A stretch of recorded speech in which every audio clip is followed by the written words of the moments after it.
आगे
में स्वागत करते हैं, बहुत बहुत स्वागत करते हैं।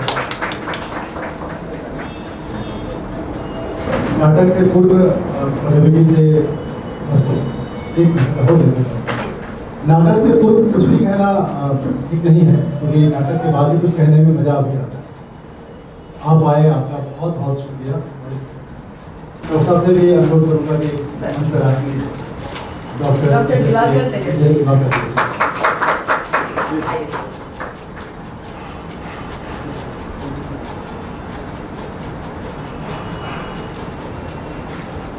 आपके पास इससे स्वागत करते हैं सर आपका इस छोटे से स्टूडियो में। तालियों में स्वागत करके हम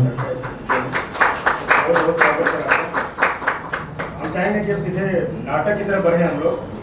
नाटक देखने के बाद आपका वक्तव्य जरूर सुनेंगे, नाटक पूरा देखें आप।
वर्षा माँ सीधारा साल वर्षा दूर दूर तक की उपत्ति गायब ही गई।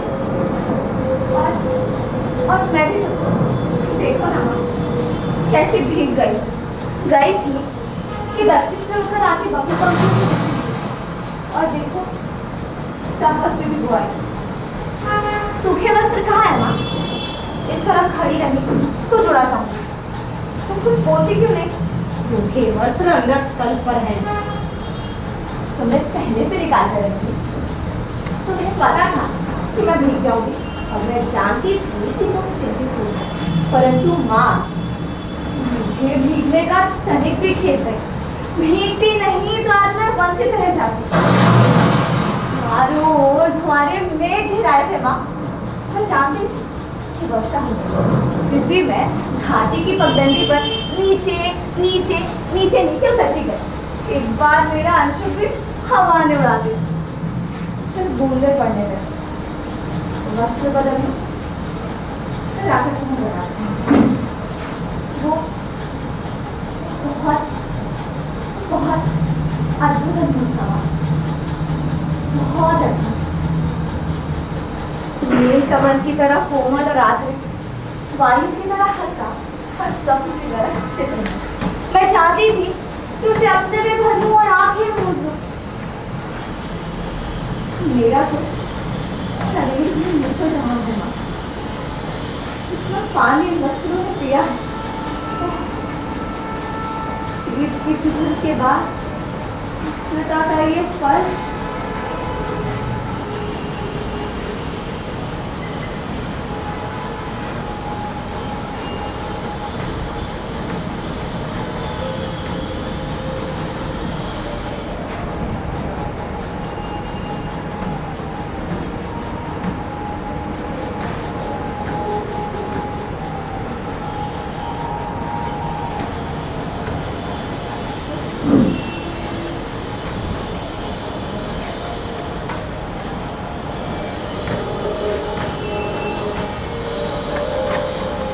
गीले वस्त्र कहाँ रख दूँ?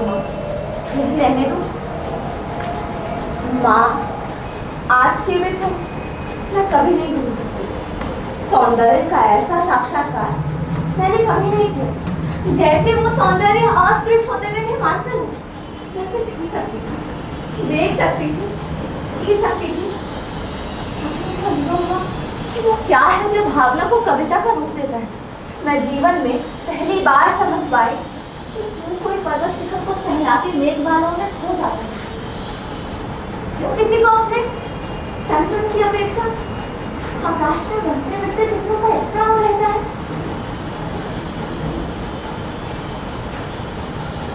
क्या बात है, तुम इस तरह चुप क्यों हो? देख रही हो मैं काम कर रही हूँ। काम तो तुम हर समय करते हो, परंतु इस तरह चुप नहीं है। मैं तुम्हें काम नहीं करूँगी, मुझसे बात करो। क्या बात करूँ? कुछ भी कहो, मुझे डांटो, मैं भी कर क्यों आई, या कहो कि तुम थक गई हो इसलिए शेखा नहीं करता तो, या कहो कि तुम घर में अकेली थी इसलिए तुम्हें अच्छा नहीं लग रहा। मुझे सब अच्छा लग रहा था, और मैं घर में अकेली कब होती? तुम्हारे यहाँ रहते क्या मैं घर में अकेली नहीं होती? मैं तुम्हें काम नहीं कर, मेरे घर में रहते भी तुम अकेली होती हो। कभी तो मेरी भर्त्सना करती हो कि मैं घर में रहकर तुम्हारे हर कामों में बाधा डालती हूँ, और कभी कहती हो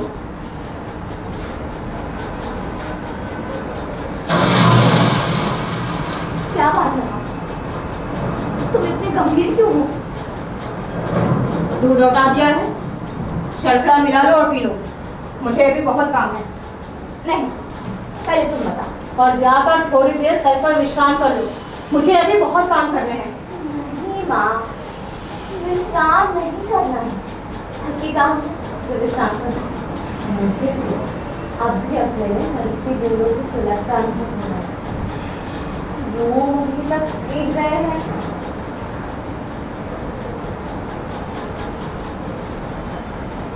क्या बात है माँ, तुम रो क्यों रही हो? कुछ नहीं होता, कभी कभी बैठे बैठे बस मन यूं ही उदास हो जाता है।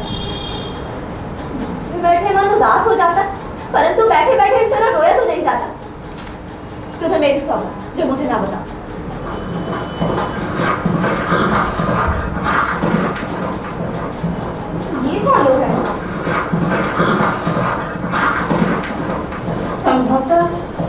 राज्य के कर्मचारी हैं।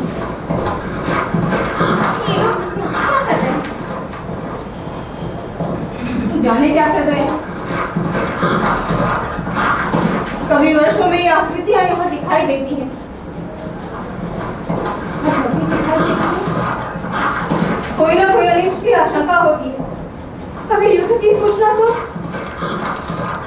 कभी महामारी की। पिछली महामारी जब तुम्हारे पिता की मृत्यु हुई तब भी ये आकृतियां मैंने यहाँ देखी थी। परंतु आज ये लोग यहाँ किस लिए आए हैं? न जाने किस लिए आए।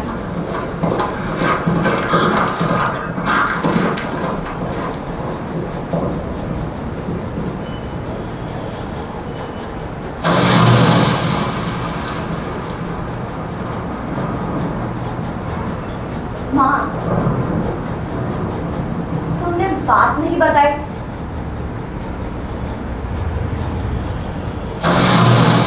अग्नि मित्र आज लौट आया है। लौट आया है? कहाँ से? जहाँ मैंने उसे भेजा था। तुमने भेजा था?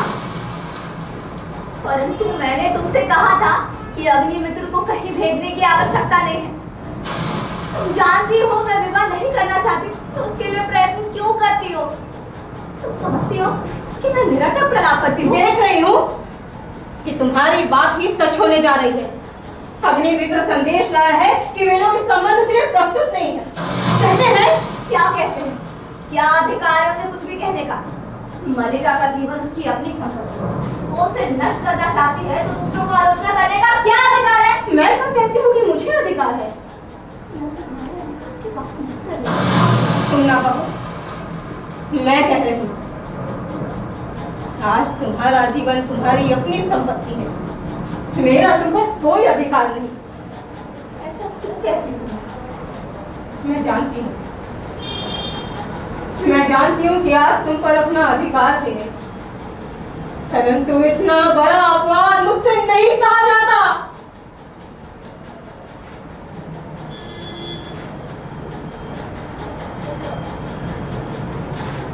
मैं जानती हूँ अपवाद होता है, तुम्हारे दुख की भी बात है, फिर भी मुझे अपराध का अनुभव नहीं हुआ। मैंने भावना में एक भावना का वर्ण किया। मेरे लिए वो सब और सब संबंध से बड़ा है।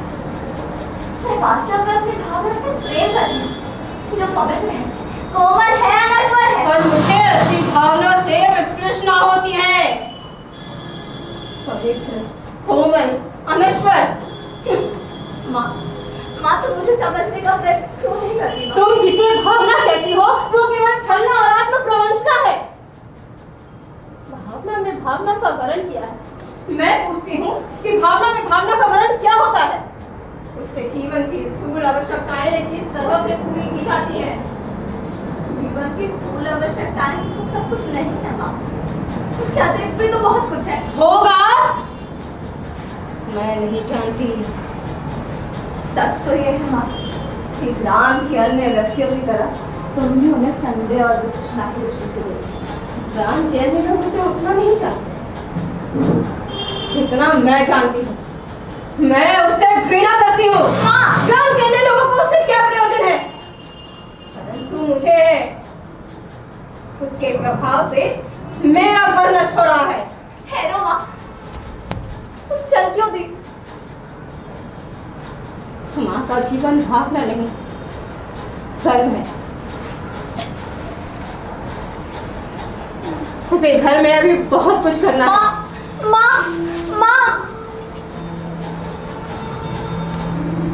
हम जिएंगे हरिण सागर, जिएंगे ना।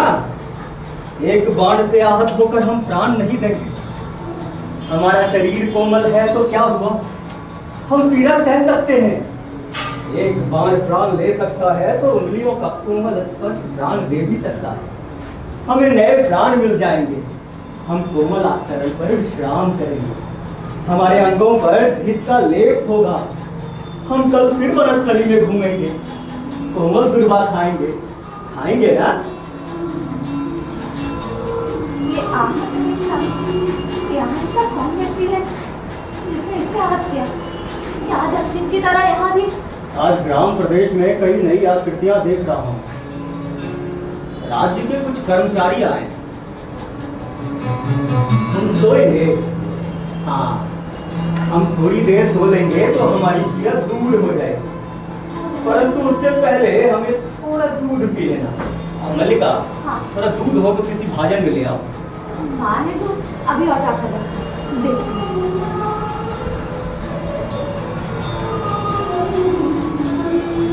अभी अभी हमने 2-3 राज कर्मचारियों को घोड़ों पर जाके देखा। माँ कहती है कि जब भी ये लोग आते हैं तो कोई ना कोई अनिष्ट होता है।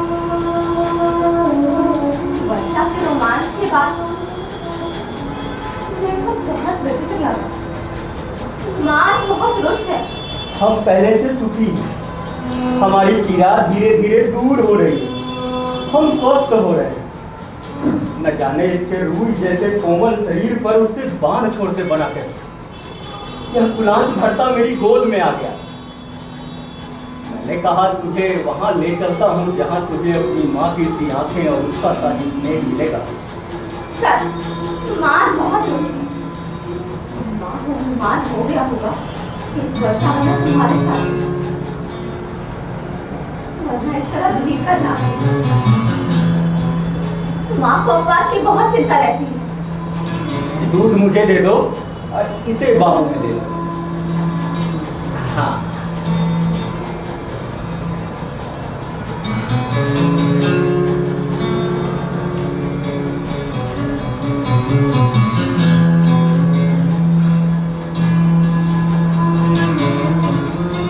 हम दूध नहीं पिएंगे।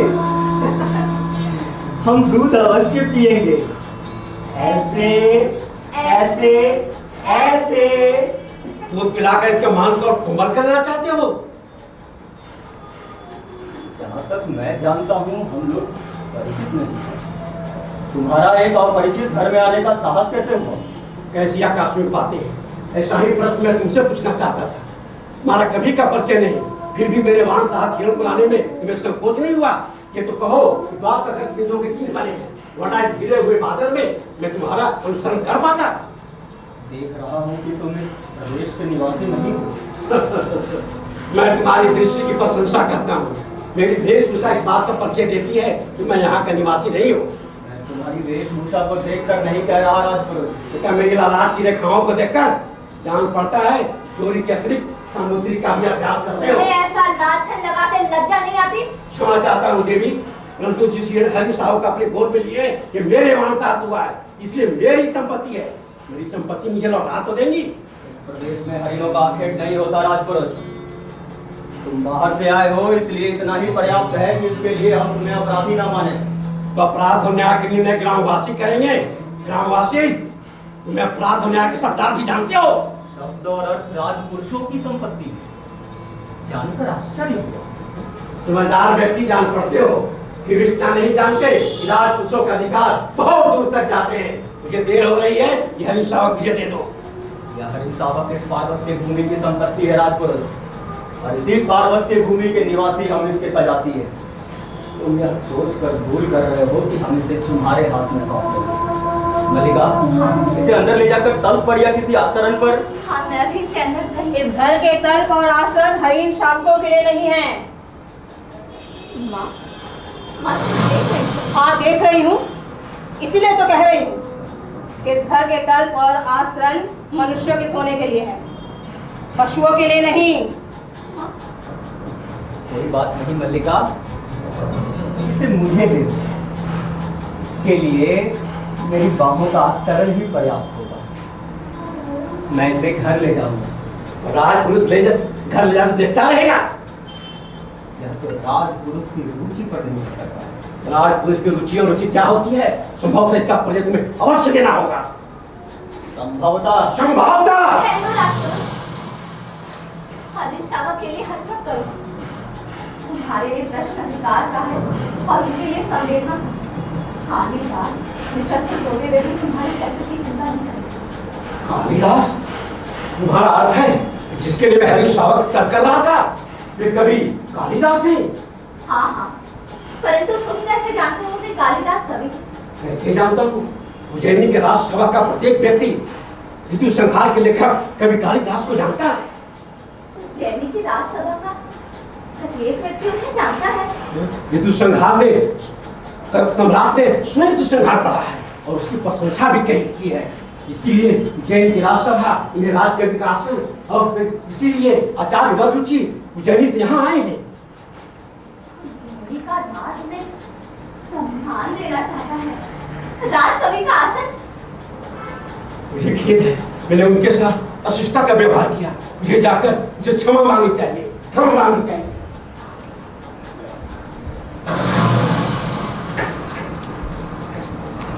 माँ, माँ तुमने सुना? राज उन्हें सम्मान दे रहा है। माँ, गीले वस्त्र मैंने सूखने के लिए फैला दिए हैं।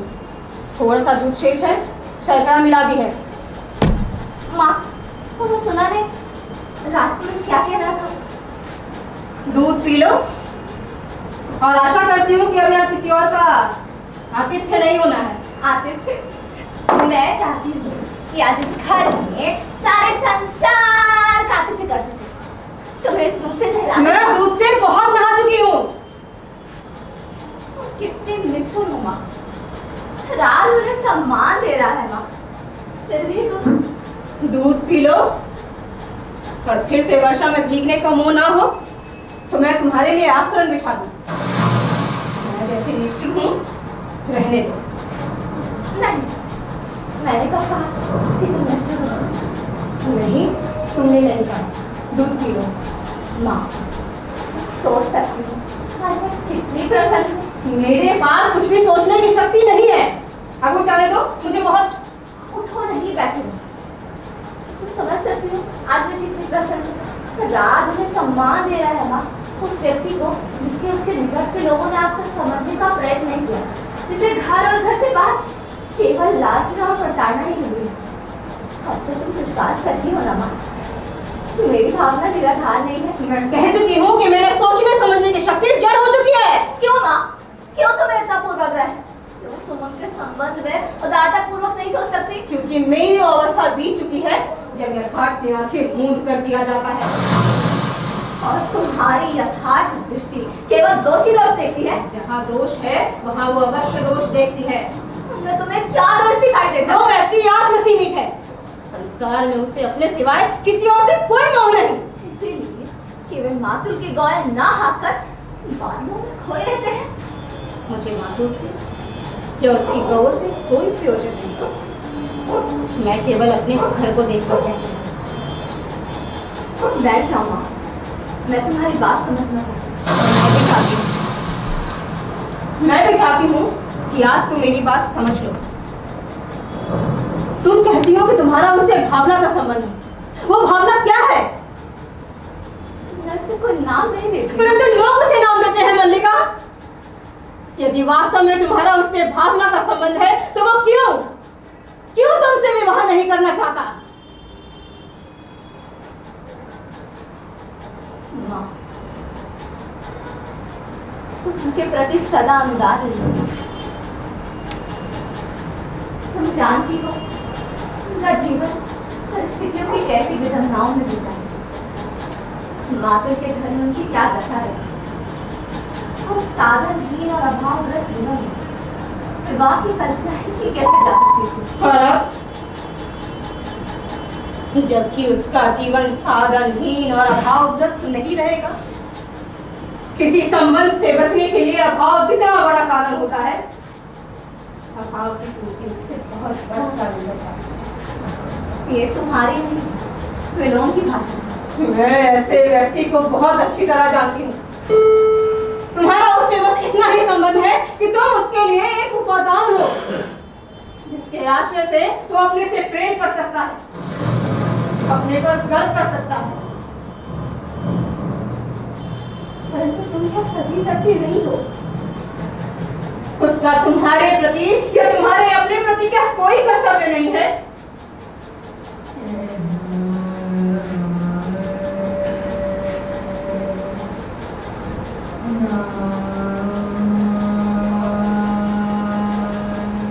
कल को तुम्हारी माँ का शरीर नहीं रहेगा।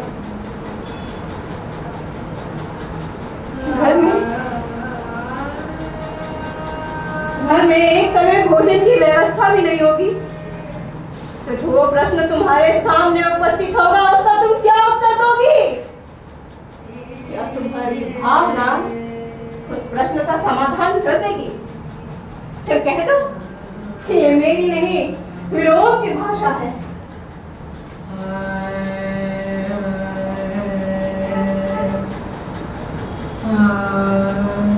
माँ, आज तक का जीवन किसी तरह बीता है और आगे का भी नहीं जाता। आज जब उनका जीवन एक नई दिशा ग्रहण कर रहा है, मैं उनके सामने अपने स्वार्थ की घोषणा नहीं करना चाहती। माँ, कौन सी नई दिशा ग्रहण मल्लिका? कौन सी नई दिशा? माँ तुम समझ नहीं रही हो। मैं यही तो अंबिका, समझ पाती हूँ। अंबिका, घर में हो? अंबिका, अंबिका हो घर में? अंबिका, अंबिका हाँ ये बात हो, घर में ही हो। आज मैं सारे ग्राम में इस बात की घोषणा करने जा रहा हूँ, मेरा इस कालिदास नामधारी जीव के साथ कोई संबंध नहीं है। क्या हुआ है आर्य माता? अरे मैंने इसे पाला, पोसा, बड़ा किया, क्या ऐसी दिन के लिए ये कुलद्रोही बने? परंतु उन्हें तो सुना है राज की ओर से सम्मानित किया जा रहा है और उज्जैनी से कोई आचार्य है। यही तो मैं भी कह रहा हूँ, उज्जैनी से कोई आचार्य है। परंतु आप तो कह रहे हैं कि मैं ठीक कह रहा हूँ, आचार्य से कल ही अपने साथ उज्जैनी ले जाना चाहते हैं। किंतु 2 रथ, रथवार, 4 अश्वारोही हैं इनके साथ। अंबिका, मैं तुमसे नहीं कहता था कि हमारे प्रपितामह के एक दौहित्र का पुत्र गुप्त राज की ओर से शापों से युद्ध कर चुका है। तुम अपने भागने की बात कर रहे थे। उसी की बात कर रहा हूँ अंबिका, उसी की बात कर रहा हूँ। तुम सोचो कि एक तरफ से राज की ओर से हमारे वंश का सम्मान किया जा रहा है और ये वंशावतंस कहते हैं मुझे सम्मान नहीं चाहिए, मैं राजकीय मुद्राओं से कृत होने के लिए नहीं हूँ। वे राजकीय सम्मान को स्वीकार नहीं करना चाहते। अरे मेरी समझ में ये नहीं आता कि इसमें सम्मान प्राप्त करने न करने की बात क्या है। अरे सम्मान मिलता है, ग्रहण करो, नहीं तो कविता का मूल्य ही क्या है? कविता का कुछ मूल्य है आर्य माता, तभी तो सम्मान का भी मूल्य।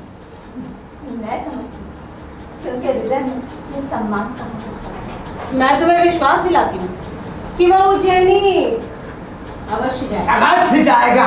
अरे वे क्या इसके अनुचर है कि उसकी अग्रस्तुति करके ले जाएंगे? सम्मान प्राप्त होने पर सम्मान के प्रति प्रकट की गई उदासीनता व्यक्ति के महत्व को बढ़ा देती है। तुम्हें तो प्रसन्न होना चाहिए कि तुम्हारा भागिने लोक नीति में निष्णात है। लोक नीति में निष्णात है? ये लोक नीति है, इसे तुम लोक नीति कहती हो?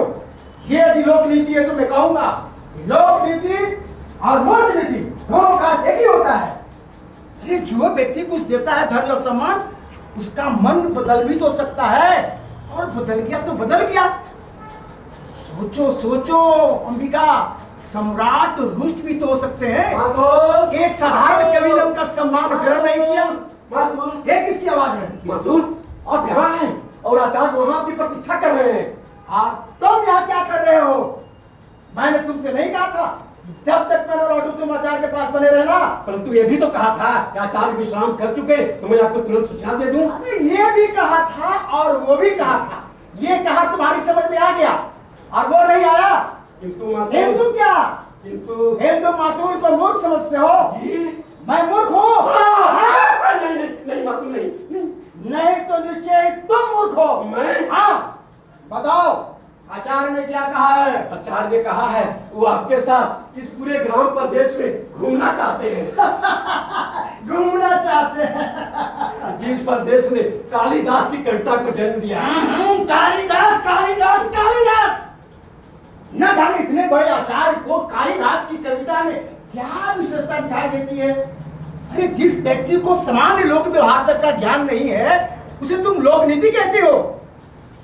आप एक हरिण शावक को गोदी में लिए घर क्यों आ रहे थे? सौभाग्यवश मैंने घर के बाहर देख लिया। मैंने सो कहा कवि गुरु, ये समय इस रूप में घर में जाने का नहीं है। आप सुनते ही लौट पड़े जैसे रास्ते में सांप देख लिया हो। मल्लिका, मातुर के लिए अंदर से आसन ला दो। अरे नहीं, मुझे आसन नहीं चाहिए। आचार्य मेरी प्रतीक्षा कर रहे हैं। मैंने उसे कहा कविवर, आचार्य उज्जैनी से आपको लेने आए हैं, आपका राजकीय सम्मान होगा। सुनकर रुके, रुक कर चलते नारे की सी दृष्टि से मुझे देखा और कहा नहीं, मुझे सम्मान नहीं चाहिए, मैं राजकीय मुद्राओं से कृत होने के लिए नहीं हूँ। ऐसे कहा जैसे राजकीय मुद्राएं इनकी वीरा में घूली जा रही हो। और चल दिए। मेरे लिए तो धर्म संकट खड़ा हो गया कि मैं इनके पीछे अन्याय करता हुआ जाऊं या आगंतुकों को देखूं। आप इस निक्षेप से कह कर आया था कि जब तक मैं न लौटूं तुम आचार्य के पास बने रहना, और ये दूरीहीन चक्र की तरह मेरे पीछे पीछे चला आया। तू मातुल, मैं तो समाचार देने आया था कि और समाचार देने के लिए मैं आपको धन्यवाद कहता हूँ। बहुत अच्छा किए। आचार्य वहां बैठे, आप समाचार देने के लिए आ चले हैं। अब इतना कीजिए कि वे कवि कुल गुरु शिरोमणि जहां भी हो, उन्हें शीघ्र ढूंढ कर आचार्य के सामने प्रस्तुत कीजिए। मेरा कर्तव्य कहता है कि वो जहां भी हो, जैसे भी हो, उसे ढूंढ कर आचार्य के सामने प्रस्तुत करूं। और मन कहता है कि जहां भी हो, जैसे भी हो, उसकी चोटी पकड़कर घसीटता हुआ, घसीटता हुआ, घसीटता हुआ, घसीटता हुआ, घसीटता हुआ। आर्य मातुल का तीसरा नेत्र हर समय खुला रहता है। परंतु कालिदास इस समय है कहाँ? कालिदास तो जगदम्बा के मंदिर में है। आपने उन्हें देखा है? हाँ देखा है। परंतु आपने मातुल से नहीं कहा? वो मैं नहीं चाहता था कि मातुल इस समय वहां जाए। क्या आप भी नहीं चाहते कि कालिदास? मैं चाहता हूँ कि कालिदास उज्जैन अवश्य जाए, इसीलिए तो मातुल की उनके पास इस समय जाना उचित नहीं समझा। और मातुल को अपने मुख के शब्द सुनने से ऐसा रस प्राप्त होता है, ऐसा रस प्राप्त होता है कि बोलते ही जाते हैं, पर स्थिति को समझना नहीं चाहते। और कालिदास अपने हट पर रहे कि उज्जैनी सारे अतिथि लौट नहीं जाते, तब तक वो जगदम्बा के मंदिर में रहेंगे, घर वापस नहीं जाएंगे। कैसी विचक्षणता है। विचक्षणता ही तो है। इसमें विचक्षणता क्या है बिका? राज्य कवि का सम्मान करना चाहती है, कवि सम्मान के प्रति उदासीन, जगदम्बा के मंदिर में साधना नहीं करता। राज्य के स्थपति कवि की अभ्यर्थना करते हैं, कभी धीरे धीरे आंखें खोलता है। इतना बड़ा नाटक करना विचक्षणता नहीं है। कालिदास नाटक नहीं कर रहे हैं बिका, मुझे विश्वास है उन्हें राजकीय सम्मान का मोह है, वे इसलिए इस पर्वत को छोड़कर जाना नहीं चाहते। मातुल का या किसी और का आग्रह उनका हक नहीं छोड़ा सकता। केवल एक व्यक्ति है जिसके आग्रह से संभव है कि वे हट छोड़ दे। हमारे घर में उसके हट छोड़ने या ना छोड़ने से कोई प्रयोजन नहीं है। कालिदास अपनी भावुकता में भूल रहे हैं, इस अवसर का तिरस्कार कर बहुत कुछ खोज बैठे। योग्यता 1/4 व्यक्तित्व का निर्माण करती है, शेष बुद्धि उसके प्रतिष्ठा द्वारा होती है, इसलिए कालिदास को राजधानी अवश्य जाना चाहिए। तो उसमें बाधा क्या है? मैंने अनुभव किया है, उनके हट के मूल में कहीं गहरी कटुता की रेखा है। मैं जानती हूँ वो रेखा कहाँ है। कुछ समय पहले उनका एक राजपुरुष से सामना हो चुका है। उस कटुता को केवल तुम्हें दूर कर सकती हो मलिका। अरे अवसर किसी का प्रतीक्षा नहीं करता। कालिदास यहाँ से नहीं जाते हैं तो राज को कोई हानि नहीं होगी, राज कवि का असर टिकते नहीं रहेगा। परंतु जो कालिदास आज है, जीवन भर वही एक स्थानीय कवि रह जाएंगे। सोचो मलिका, सोचो, जो लोग आज दूसरे घाट की प्रशंसा कर रहे हैं ना, वे लोग भी कुछ दिनों में कालिदास को भूल जाएंगे। नहीं, उन्हें सम्मान का तिरस्कार नहीं करना चाहिए। ये सम्मान उनके व्यक्तित्व का है। हमें उनके व्यक्तित्व को उसके अधिकार से वंचित नहीं करना चाहिए। चलिए, मैं आपके साथ जगदम्बा के मंदिर में। मल्लिका! माँ! क्या मुझे एक बाहर के व्यक्ति के सामने कहना होगा कि मैं इस समय तुम्हारे वहां जाने के पक्ष में नहीं हूँ? निक्षेप बाहर का व्यक्ति नहीं है अम्बिका। माँ, ये बहुत महत्वपूर्ण क्षण है। मुझे अभी अवश्य जाना चाहिए। आइए आलमी से। क्षमा चाहता हूँ अम्बिका, क्षमा चाहता हूँ। मल्लिका!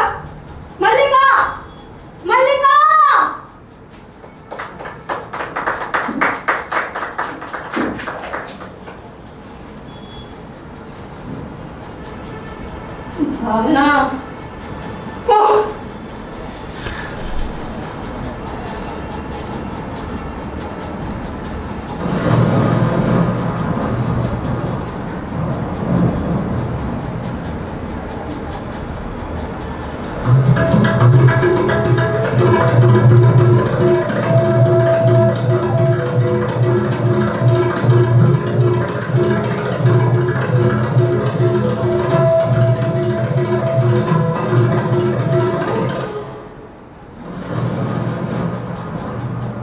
उगे हुए मेघों ने अंधकार कर दिया है अंबिका, या तुम्हें समय का ज्ञान नहीं रहा? आश्चर्य, तुमने अभी तक दीपक नहीं जलाया। विलोम, तुम यहाँ क्यों आए हो? दीपक जला दो। विलोम का आना ऐसे कोई आश्चर्य की बात नहीं है। यहाँ से चले जाओ विलोम। तुम जानते हो कि तुम्हारा यहाँ आना मल्लिका को साय नहीं है। जानता हूं अंबिका, मल्लिका बहुत भोली है। वो लोग जीवन के संबंध में कुछ नहीं जानती। वो नहीं चाहती कि मैं इस घर में आऊं क्योंकि कालिदास नहीं चाहता। और कालिदास क्यों नहीं चाहता? क्योंकि उसे मेरी आंखों में अपने हृदय का सत्य झांकता दिखाई देता है। परंतु तुम तो जानती हो बेटा कि मेरा एकमात्र दोष ये है कि मैं जो कुछ अनुभव करता हूं स्पष्ट कह देता हूं। मैं इस समय तुम्हारे दोष और दोष का विवेचन नहीं करना चाहती। देख रहा हूं कि तुम इस समय बहुत दुखी हो और तुम दुखी क्यों नहीं रही अंबिका? तुम्हारा तो सारा जीवन ही पीड़ा का इतिहास रहा है। दूर से देखने वाला भी कोई जान सकता है। सुना है कालिदास उज्जैनी जा रहा है। मैं नहीं जानती। राज्य की ओर से उसका सम्मान होगा। कालिदास राज कवि के रूप में उज्जैनी में रहेगा। मैं समझता हूं कि उसके जाने से पहले उसका और मल्लिका का विवाह हो जाना चाहिए। इस संबंध में तुमने कुछ सोचा तो होगा। मैं इस संबंध में कुछ नहीं सोचना चाहती। तुम अंबिका की मां इस संबंध में कुछ सोचना नहीं चाहती? आश्चर्य। मैंने तुमसे कहा है विलोम कि तुम यहाँ से चले जाओ। कालिदास उज्जैनी चला जाएगा और मल्लिका, जिसका नाम उसके कारण सारे प्रांतर में अपवाद का विषय बना हुआ है, यहाँ पीछे पीछे पड़ी रह जाएगी अंबिका। क्यों क्यों इतने वर्ष सारी पीड़ा क्या इसी दिन के लिए सही है? और दूर से देखने वाला भी कोई जान सकता है कि इतने वर्ष में तुम्हारे साथ क्या क्या बीता है। समय ने तुम्हारे मन, शरीर और आत्मा की इकाई को तोड़कर रख दिया है। तुमने तिल तिल करके अपने को गलाया है कि मल्लिका को किसी अभाव का अनुभव ना हो, और आज उसके सामने पूरे जीवन भर के अभाव का प्रश्न सामने है तो तुम कुछ बोलना नहीं चाहती? ये सब कहकर तुम मेरा दुख कम नहीं कर रहे हो विलोम। मैं तुमसे अनुरोध करती हूँ कि तुम मुझे इस समय यहाँ अकेली रहने दो। मैं इस समय अपना तुम्हारे पास होना आवश्यक समझता हूँ मल्लिका। मैं ये सब बातें तुमसे नहीं उससे कहने के लिए आया था।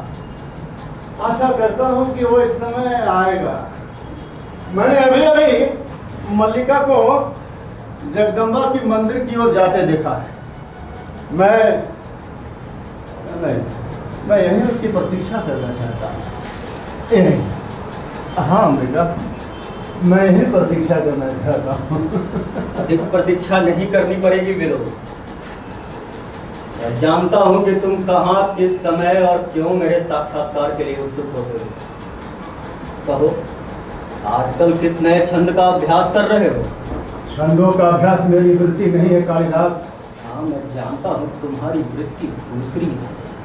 उस वृत्ति ने संभवतः छंदों का अभ्यास सर्वथा छुड़ा दिया है। निसंदेह आज छंदों के अभ्यास पर तुम गर्व कर सकते हो। सुना है राजधानी से निमंत्रण आया है। सुना मैंने। तुम्हें दुख हुआ? हाँ, बहुत। एक मित्र से बिछड़ने का दुख किसी नहीं होता है। कल ब्रह्ममुहूर्त में चले जाओगे? मैं नहीं जाता। मैं जानता हूँ आचार्य कल ब्रह्ममुहूर्त में ही लौट जाना चाहते हैं। राजधानी के वैभव में जाकर यहाँ ग्राम प्रांतर को भूल तो नहीं जाते। सुना है वहाँ कई तरह के आकर्षण है, रंगशालाएं, मदिरालय और तरह तरह की विलास भूमियां। हाँ रे बिलो, ये समय और स्थान इन बातों के लिए नहीं है। मैं आपको यहाँ देखने की आशा नहीं कर रही थी। मैं जानता हूं तुम मुझे यहाँ देखकर प्रसन्न नहीं होगी, परंतु मैं अंबिका से मिलने आया तो ये कोई अप्रत्याशित बात नहीं है। विलोम का कुछ भी करना अप्रत्याशित नहीं।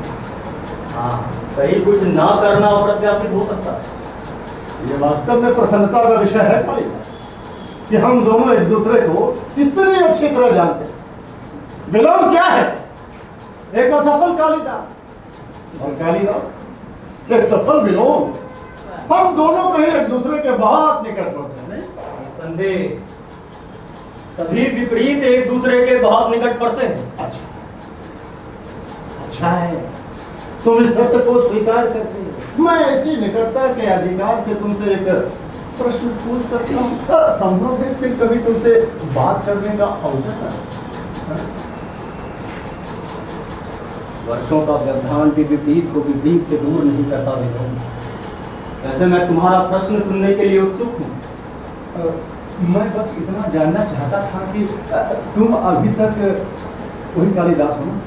मैं तुम्हारा अभिप्राय नहीं समझ सका। मेरा अभिप्राय ये है कि तुम अभी तक वही कालिदास हो ना, मतलब व्यक्ति हो ना जो कहते थे। हाँ रे बिलो, मैं इस प्रकार की अनर्गलता क्षम्य नहीं समझती। इसमें अनर्गलता क्या है? क्यों कालिदास? क्यों अंबिका? इसमें अनर्गलता क्या है? मैंने कोई सार्थक प्रश्न नहीं पूछा है। बोलो। मैं इस संबंध में कुछ नहीं सोचना चाहती। ठहरो अंबिका, ठहरो। आज तक कालिदास के साथ मल्लिका के संबंध को लेकर बहुत कुछ कहा जाता है। दृष्टि में रखते हुए क्या ये उचित नहीं कि कालिदास ये बता दे कि उसे उज्जैनी अकेले जाना है? यहाँ कालिदास आपके किसी भी प्रश्न का उत्तर देने के लिए बाध्य नहीं है। मैं कब कहता हूँ कि बात, परंतु संभव है कि कालिदास का अंतःकरण उसे उत्तर देने के लिए बाध्य कर। क्यों कालिदास? मैं तुम्हारी प्रशंसा करने के लिए अवश्य बाध्य हूँ विलोम। तुम दूसरों के घर में ही नहीं, उसके जीवन में ही अनधिकार प्रवेश कर जाते हो। अनधिकार प्रवेश? क्यों अंबिका? तुम्हें कालिदास की यह बात कहां तक संगत प्रतीत होती है? मैं भी हूं, दूसरे के जीवन में अनधिकार प्रवेश कर जाता हूं। मैं कह चुकी हूँ कि मैं इस संबंध में कुछ नहीं सोचना चाहती। अरे अंबिका, अरे ठहरो, बस चल दी।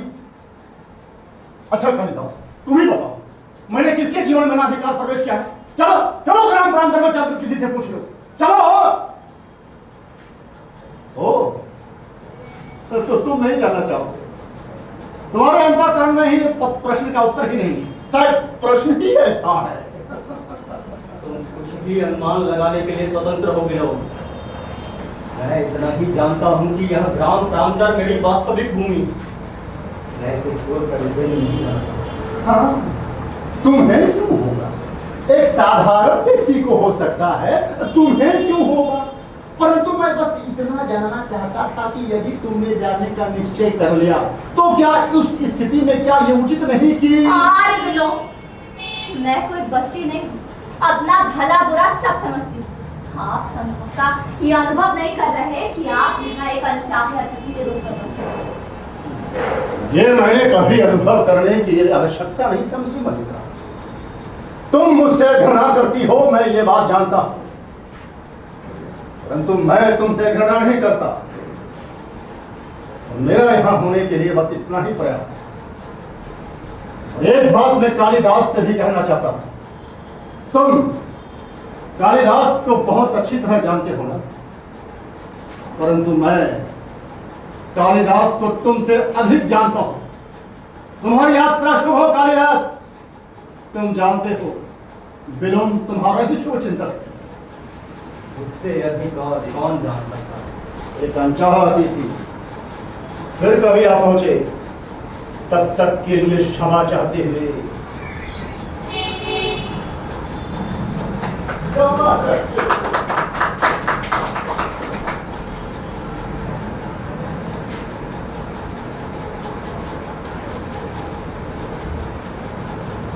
उदास होगा। देखो, तुम मुझे वचन दे चुके हो।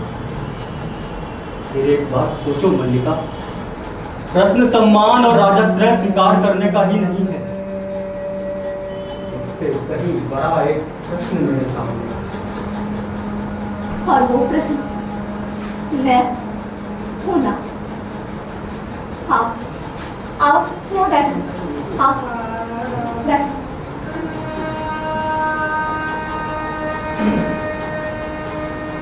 तुम सोचते हो कि तुम सबसे को ठुकरा कर यहाँ से चले जाओ तो मुझे दुख होगा। मैं जानती हूँ कि तुम्हारे चले जाने से मेरे अंदर कोई प्रतिभा छाई, बाहर भी संभवतः बहुत सोना पड़ेगा। फिर भी मैं अपने साथ छल नहीं करी। मैं हृदय से कहती हूँ तुम्हें जाना चाहिए।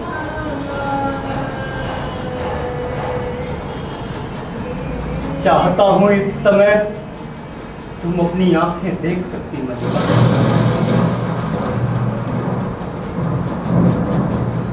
मेरी आंखें इसीलिए गीली है कि तुम मेरी बात नहीं समझ रहे। तुम यहाँ से जाकर भी मुझसे दूर हो सकते हो। यहाँ ग्राम प्रांतन में रहकर तुम्हारी प्रतिभा को विकसित होने का अवसर कहाँ मिलेगा? यहाँ लोग तुम्हें समझ नहीं पाते। मैं सामान्य की कसौटी पर तुम्हारी परीक्षा करना चाहती हूँ। जानते हो ना कि मैं तुम्हें जानती हूँ कि कोई भी रेखा घेर ले तुम्हें तो तुम गिर जाओगे। और मैं तुम्हें घेरना नहीं चाहती, इसीलिए कहती हूँ जाओ। तुम पूरी तरह नहीं समझ रही मल्लिका। प्रश्न तुम्हारे घेरने का नहीं है। मैं अनुभव करता हूं कि यह ग्राम प्रांतर मेरी वास्तविक भूमि है। मैं कई सूत्रों से इस भूमि से जुड़ा हूं। उन सूत्रों में तुम हो, यह आकाश और ये मेघ है, यहाँ की हरियाली है, हरिणों के बच्चे हैं, पशुपाल हैं। यहाँ से जाकर मैं अपनी भूमि से उखड़ जाऊंगा मल्लिका। ये क्यों नहीं सोचते कि नई भूमि तुम्हें यहाँ से अधिक संपन्न और उर्वरा मिलेगी? इस भूमि से तुम जो कुछ ग्रहण कर सकते थे कर चुके हो। आज तुम्हें एक नई भूमि की आवश्यकता है जो तुम्हारे व्यक्तित्व को अधिक पूर्ण बना दे। नई भूमि सुखा भी तो सकती है। कोई भूमि ऐसी नहीं जिसके अंतर में कोमलता न हो। तुम्हारी प्रतिभा उस कोमलता का स्पर्श अवश्य पा लेगी। और उस जीवन की अपनी अपेक्षाएं भी होंगी। ये क्यों आवश्यक है कि तुम उन अपेक्षाओं का पालन करो? तुम दूसरों के लिए नई अपेक्षाओं की सृष्टि कर सकते हो। ये भी कई आशंकाएं उठती हैं। मुझे हृदय में उत्साह का अनुभव नहीं होता।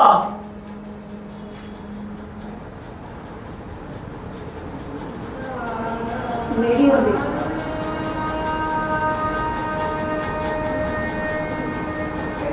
अब भी उत्साह का अनुभव नहीं होता। विश्वास करो, तुम यहाँ से जाकर भी यहाँ से दूर नहीं हो। यहाँ के मेघ, यहाँ के हरे, इन सबको तुम अपने साथ ले जाओ। और मैं भी तो तुमसे दूर नहीं जाऊंगी। जब भी तुम्हारे निकट आना चाहूंगी, पर्वत शिखर पर चली जाया करूंगी और ऊपर आके मेघमालाओं में गिर जाया करूंगी।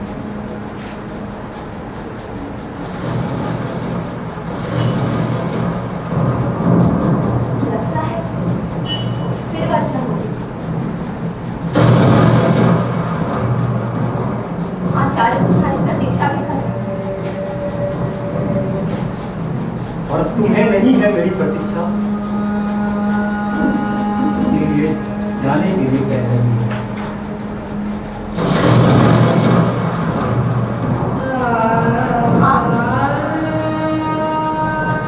देखना मैं तुम्हारे पीछे बहुत प्रसन्न रहूंगी, बहुत घूमूंगी और हर संध्या को जगदम्बा के मंदिर में जाकर सूर्यास्त देखा करूंगी। इसका अर्थ है तुमसे विदा लूं।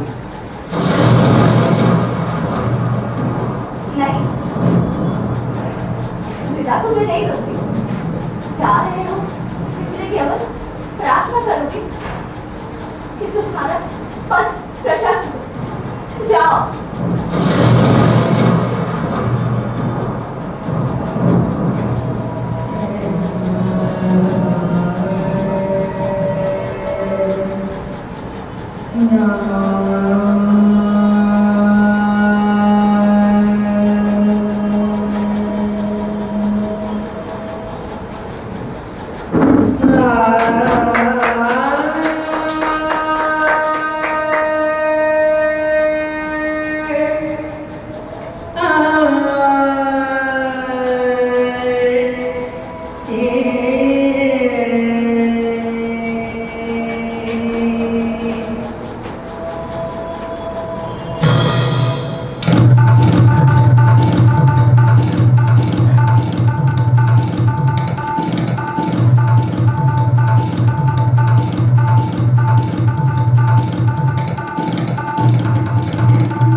मल्लिका, मल्लिका, उठो मल्लिका।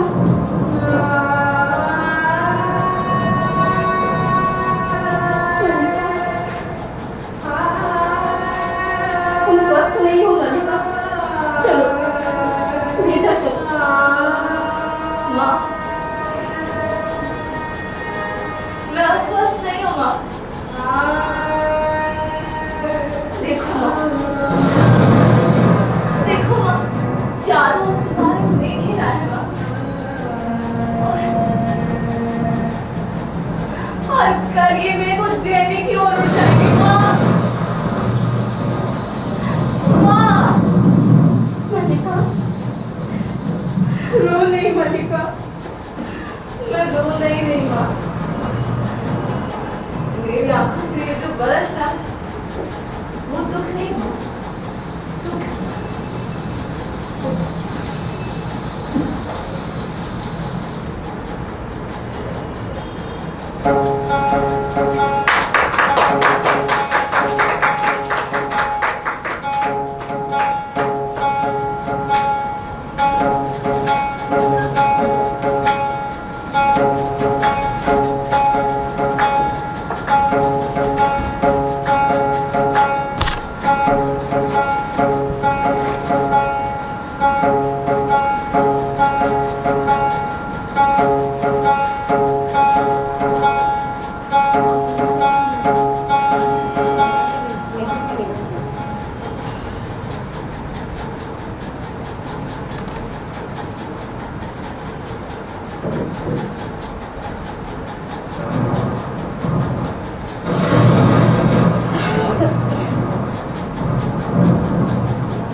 लो, मेघदूत पढ़ो। लो, इसी में कहती थी ना कि माँ भावना का भावना के साथ संबंध है। माँ, लो, मेघदूत पढ़ो। भावना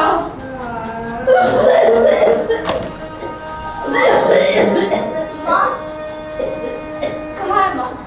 तुम चिंता मत करो। माँ,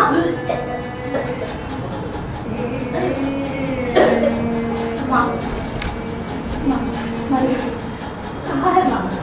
वैसे की चिंता मत करो माँ। माँ, चिंता मत करो माँ।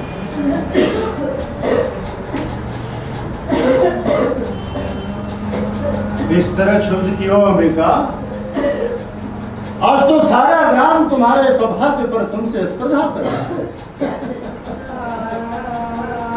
राजकीय पद धूली घर में पड़ती है तो लोग गौरव का अनुभव करते हैं। अरे बिलो, मैं आपसे अनुरोध करती हूँ कि आप यहाँ से चले जाएं। आपकी बातों से माँ का मन विक्षुब्ध होता है। मेरी बातों से अंबिका का मन विक्षुब्ध होता है। मैं समझता हूँ उसके कारण दूसरे हैं। अंबिका जानती है कि किन कारणों से अंबिका का मन विक्षुब्ध होता है।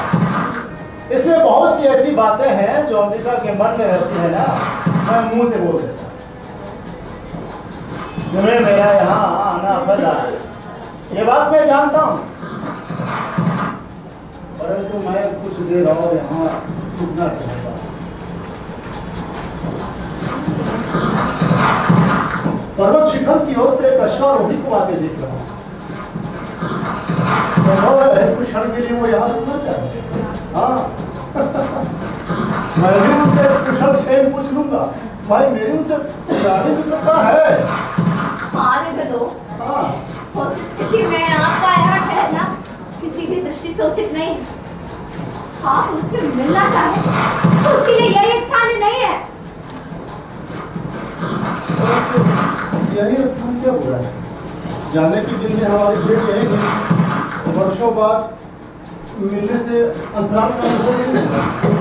हाँ बिल्कुल अंतराल का अनुभव नहीं। हाँ बिलो, मैं आपसे अनुरोध करती हूँ कि आप यहाँ से चले जाएं। ये मेरा घर है और मैं नहीं चाहती कि इस समय आप मेरे घर में हो। माँ, माँ, माँ, माँ इसे कहो ना, माँ इसे कहो ना कि यहाँ से चले जाएं।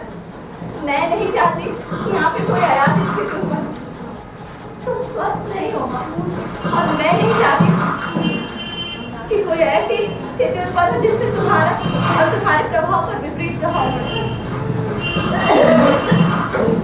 हाँ बिलो, कह रही हूँ आप यहाँ से चले जाएं।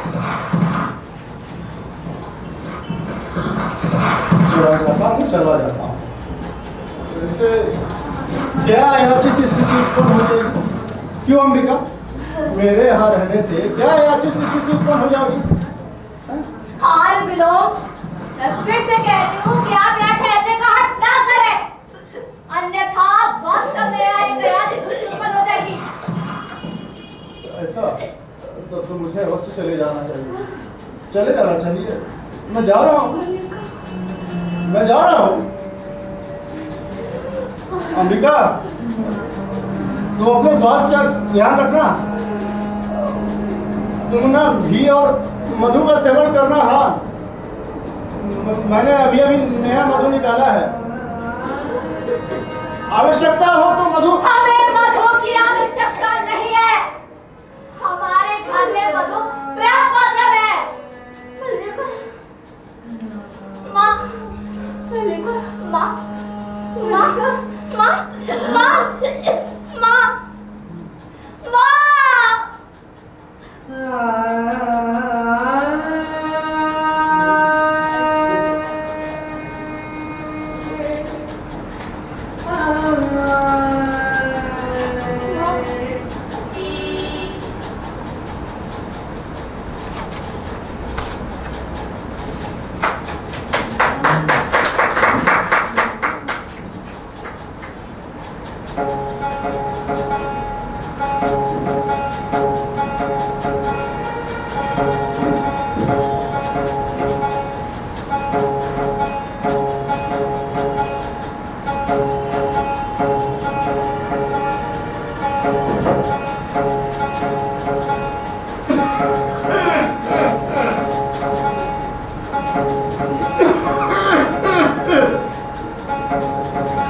मल्लिका, मल्लिका,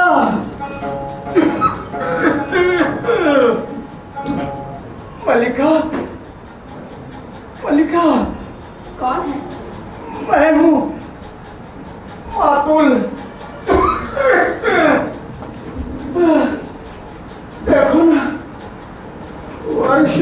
मातूल की क्या दुर्गति कर दी है। अरे मातूल, आप इस वर्षा में खड़े रहने में कष्ट होगा, आसन ले लीजिए। कोई मुझसे पूछे तो मैं यही कहूंगा कि राजप्रसाद में रहने से अधिक कष्टकर स्थिति इस संसार में हो ही नहीं सकती।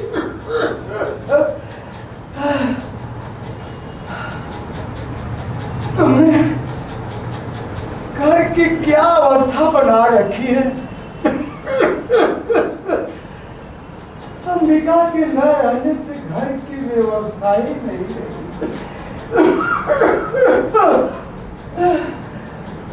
ये ठीक है कि प्रेमू मंजरी ने तुम्हारे लिए कुछ वस्त्र और स्वर्ण मुद्राएं भिजवाई थी जो तुमने लौटा दी।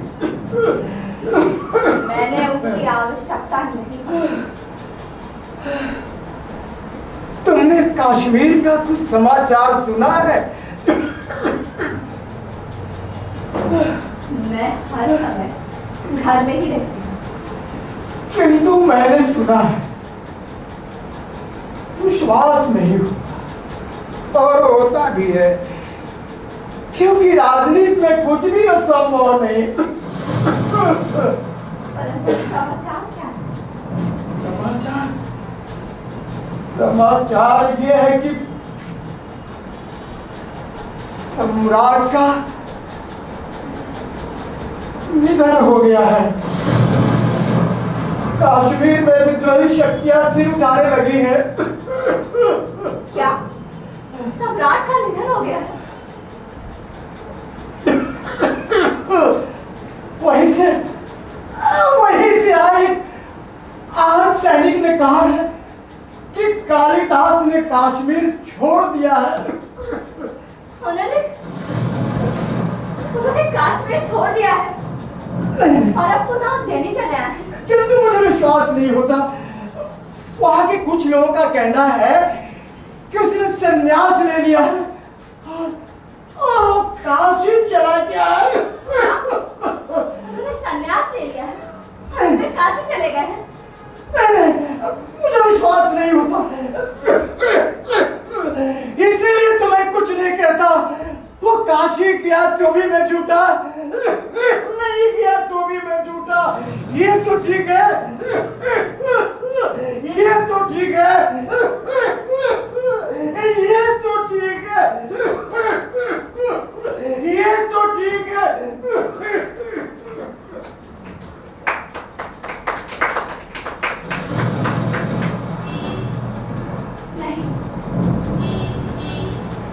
नहीं, तुम काशी नहीं गए, तुमने संन्यास नहीं लिया। मैंने तुम्हें इसीलिए यहाँ से जाने के लिए नहीं कहा था। मैंने इसलिए भी नहीं कहा था कि तुम जाकर कहीं का शासन संभालो। और जब जब तुमने ऐसा किया, मैंने तुम्हें शुभकामनाएं दी। यद्यपि तुमने भी शुभकामनाएं ग्रहण नहीं,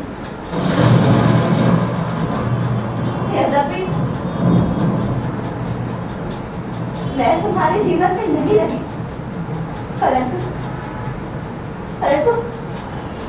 तुम मेरे जीवन में सदा बने हो।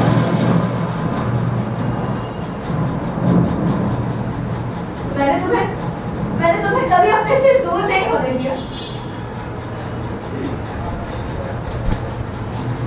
तुम रचना करती रही और मैं समझती रही कि मैं सार्थक हूँ। मेरे जीवन की भी कुछ उपलब्धि है।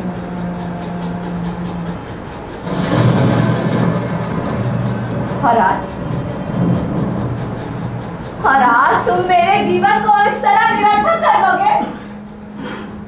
तुम जीवन से तटस्थ हो सकते हो, परंतु मैं तो तटस्थ नहीं हो सकती।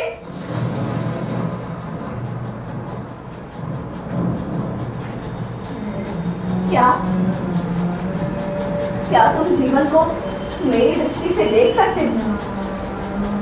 जानते हो मेरे जीवन के ये वर्ष कैसे व्यतीत हुए?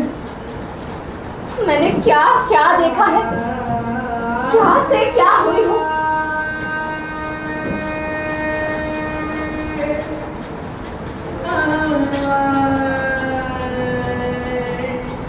इस जीव को देखते हो, पहचान सकते हो? ये मलिका है जो धीरे धीरे बड़ी हुई और अब माँ के स्थान पर अब मैं ही इसकी देखभाल करती। ये मेरे अभाव की संतान है। जो भाव तुम थे वो दूसरा नहीं हो सका।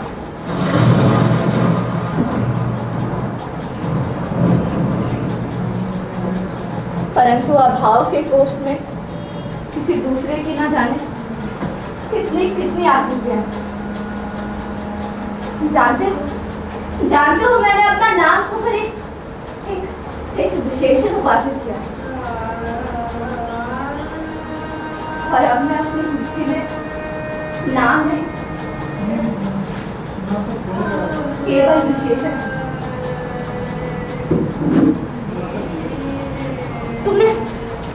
तुमने लिखा था कि एक दोष गुणों के समूह में उसी तरह छिप जाता है जैसे चांद के किरणों में कलंक।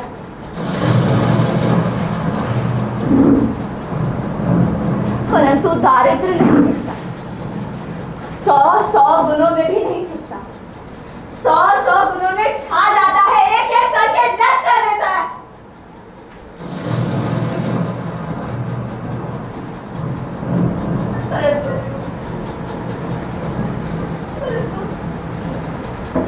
परंतु मैं ये सबसे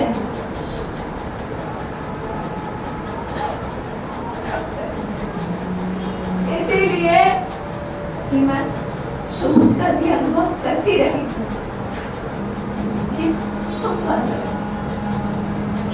क्योंकि मैं अपने को अपने में ना देखकर तुम में देखती थी।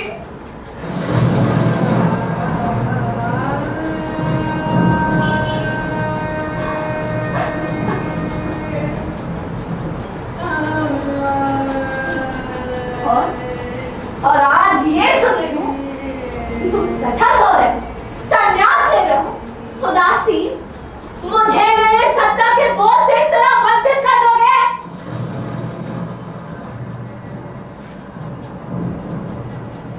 वही आषाढ़ का दिन, वैसे ही मेघ रचना है, वैसे ही वर्षा हो रही है। वही मैं हूँ, उसी घर में हूँ, किंतु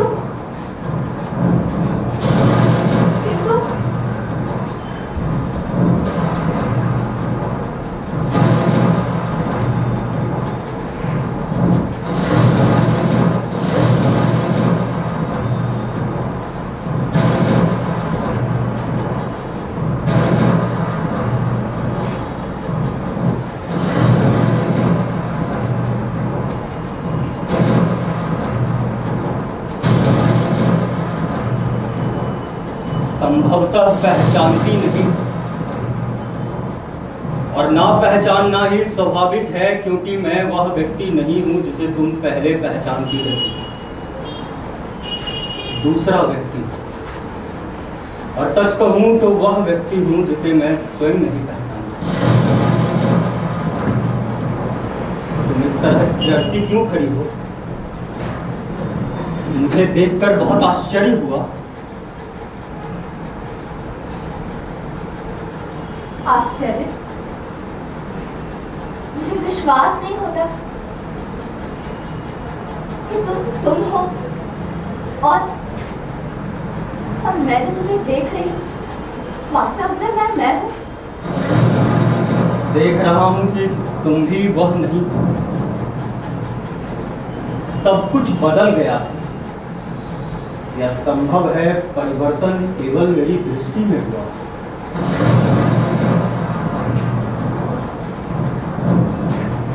तो विश्वास नहीं होता कि ये स्वप्न नहीं है। नहीं, स्वप्न नहीं है, यथार्थ है कि मैं यहाँ दिनों की यात्रा करके थका टूटा हारा हुआ यहाँ आया हूँ कि एक बार यहाँ के यथार्थ को देख लूं। तुम बहुत भीग गए। मेरे यहाँ सूखे वस्तु तो नहीं, पर मैं मेरे भीगे होने की चिंता मत करो। जानती हो, इस तरह भीगना भी जीवन की एक महत्वाकांक्षा हो सकती है। वर्षों बाद भीगा हूं, अभी सूखना नहीं चाहता। चलते चलते बहुत थक गया था। कई दिन ज्वर आता रहा, परंतु इस वर्षा ने जैसे सारी थकान कम कर दी है। तुम बहुत थक गए हो। थक गया था, अब भी थका हूं, परंतु इस वर्षा ने थकान कम कर दी।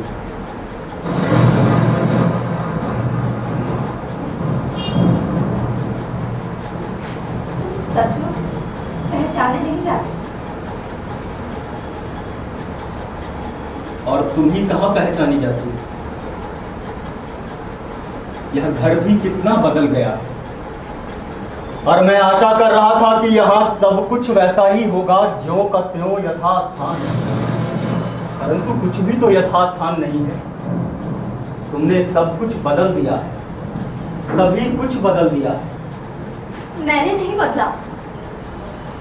जानता हूं तुमने नहीं बदला, परंतु मल्लिका, मैंने नहीं सोचा था कि यह घर कभी मुझे अपरिचित भी लग सकता है। यहाँ की प्रत्येक वस्तु का स्थान और विन्यास इतना निश्चित थी, परंतु आज सब कुछ अपरिचित लग रहा है। और तुम भी अपरिचित लग रही हो।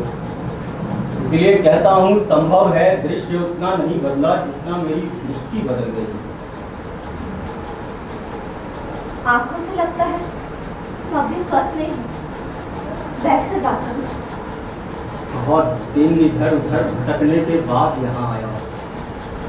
कश्मीर जाते हुए जिस कारण से नहीं आया था, आज उसी कारण से आया। आर्य मातुल से आज ही पता चला कि तुमने कश्मीर छोड़ दिया है। हाँ, क्योंकि सत्ता और प्रभुता का मोह छूट गया। आज मैं उस सब से मुक्त हूँ जो वर्षों से मुझे खसता रहा। कश्मीर में लोग समझते हैं मैंने संन्यास ले लिया, परंतु मैंने संन्यास नहीं लिया। मैं केवल मातृगुप्त के कलेवर से मुक्त हुआ हूँ, जिससे पुनः कालिदास के कलेवर में जी सकूं। एक आकर्षण सदा मुझे उस शूद्र की ओर खींचता था, जिसे तोड़कर मैं यहाँ से गया। यहाँ की एक एक वस्तु में जो आत्मीयता थी, वह यहाँ से जाकर मुझे कहीं नहीं मिली। मुझे यहाँ की एक एक वस्तु के रूप और आकार का स्मरण है। कुंभ, बागछाल, कुशा, दीपक, गेरू की आकृतियां और तुम्हारी आंखें। जाने के दिन तुम्हारी आंखों का जो रूप देखा था, वह आज तक मेरी स्मृति में अंकित है। मैं अपने को विश्वास दिलाता रहा हूं कि कभी भी लौट कर आऊंगा, यहाँ सब कुछ वैसा ही होगा। द्वार बंद रहने दो। तुम जो बात कर रहे हो करते चलो। देख तो लो कौन आया। कहा ना, कोई भी हो सकता है। तुम बात करते रहो। हर समय द्वार बंद, हर समय द्वार बंद। जब भी आओ तो द्वार बंद। कौन आया? मल्लिका, वर्षा में जिस किसी को आश्रय की आवश्यकता पड़ सकती है। मल्लिका, तुम बात करते रहो, वो चला जाएगा। परंतु मुझे इसका स्वर बहुत विचित्र सा लगा। आ रहा हूँ। तुम यहाँ के संबंध में बात कर रहे थे। आ रहा हूँ, आ रहा हूँ। लगा जैसे मैं इस स्वर को पहचानता हूँ, जैसे यहाँ की हर परिचित वस्तु की तरह यह भी किसी परिचित वस्तु का बदला हुआ रूप है। तुम यहाँ के संबंध में बात कर रहे थे। कहा ना, कोई भी हो सकता है। वर्षा में जिस किसी को आश्रय की आवश्यकता पड़ सकती है, आओ बैठ कर बात करो। तुम अस्वस्थ हो, आओ बैठो। कहा ना, तुम बात करो, वो चला जाए।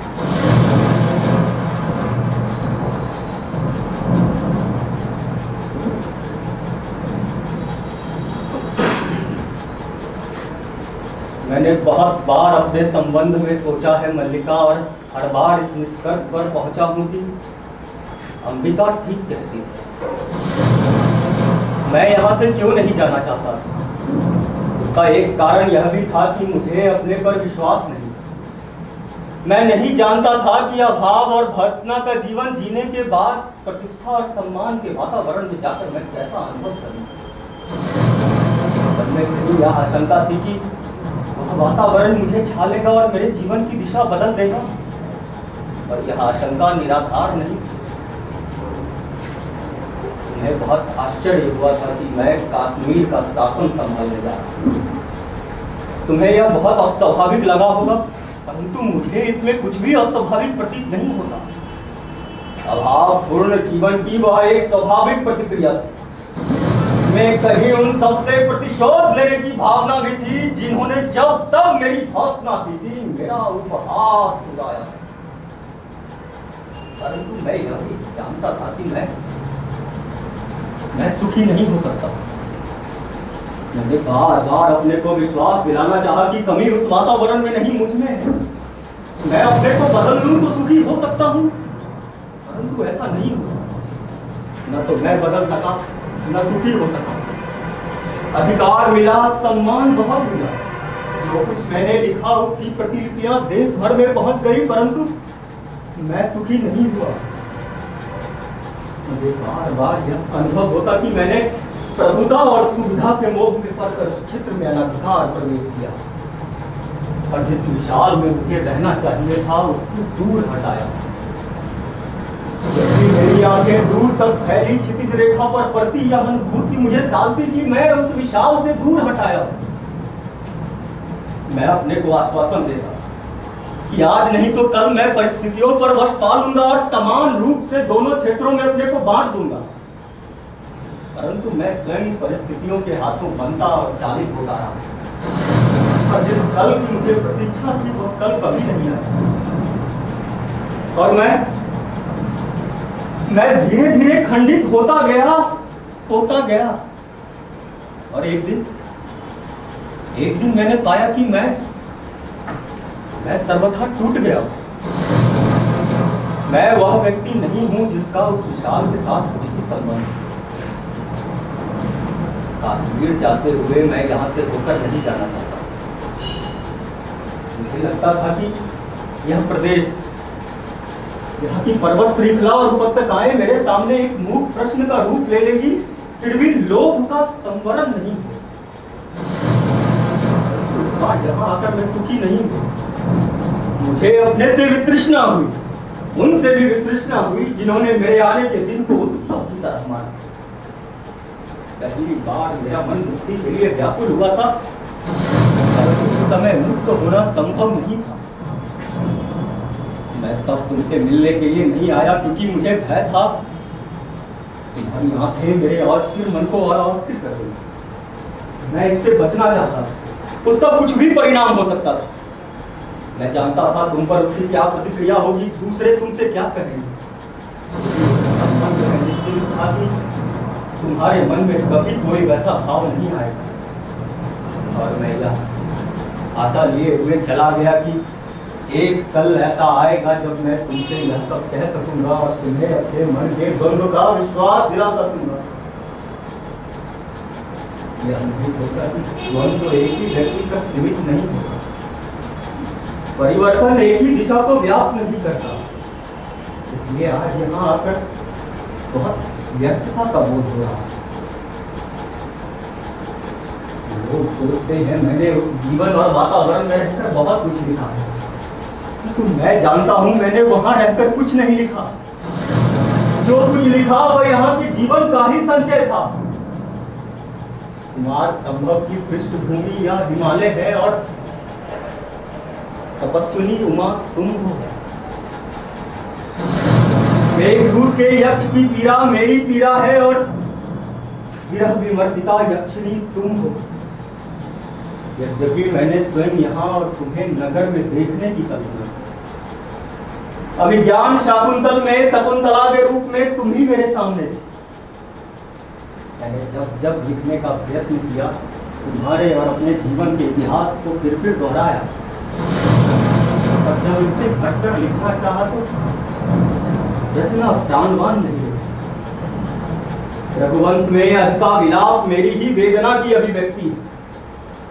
चाहता था तुम यह सब पढ़ पाती, परंतु सूत्र कुछ इस रूप में टूटा था कि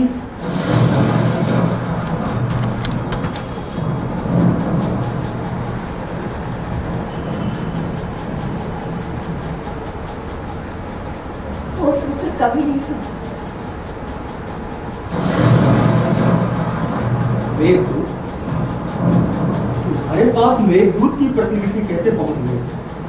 मेरे पास तुम्हारी सब रचनाएं, रघुवंश और शाकुंतला, कृपया मुझे कुछ ही मास पहले मिलता है।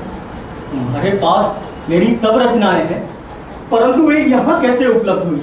उज्जैनी के व्यवसायी कभी कभी इस मार्ग से भी निकल जाया करते थे और उनके पास ये प्रतिलिपियां मिल जाती हैं। मैंने कहकर मंगवाई थी। और इसके लिए धन? वर्ष 2 वर्ष में कहीं एक प्रति मिल पाती थी। धन एकत्रित करने के लिए बहुत समय लगता था। जो अभाव वर्षों से मुझे सालते रहे हैं वे आज और बड़े प्रतीत होते हैं।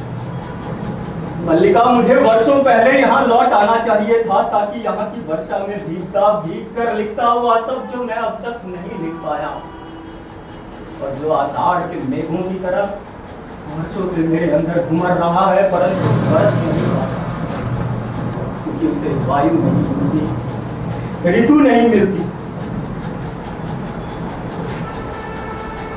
ये कौन सी रचना है?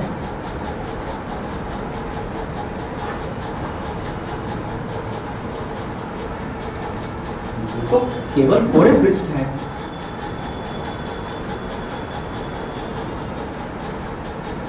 ये पन्ने अपने हाथों से सीकर बनाए। सोचा था कि तुम राजधानी से लौटोगे तो मैं तुम्हें ये भेंट दूंगी और कहूंगी कि इस वक्त तुम अपने सबसे बड़े महाकाव्य की रचना करोगे। परंतु तुम इस बार लौट कर भी नहीं आए और ये भेंट यही पड़ी। अब मुझे कहते संकोच होता है कि ये तुम्हारे रचना के लिए।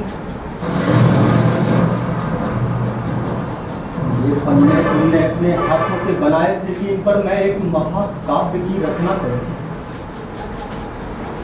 स्थान स्थान पर इन पर पानी की बूंदें पड़ी हैं जो निस्संदेह वर्षा की बूंदें नहीं लगती।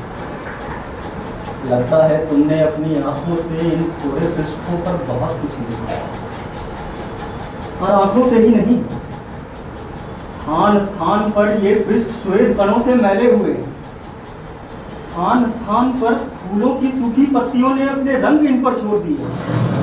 स्थान स्थान पर तुम्हारे दांतों ने इन्हें काटा है, तुम्हारे नखों ने इन्हें छीला।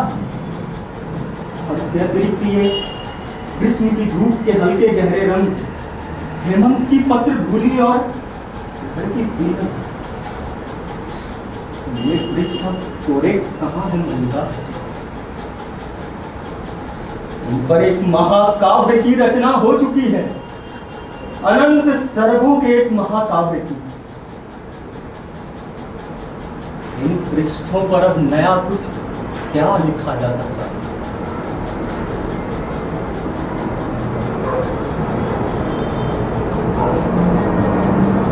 परंतु इसके आगे भी तो जीवन शेष है।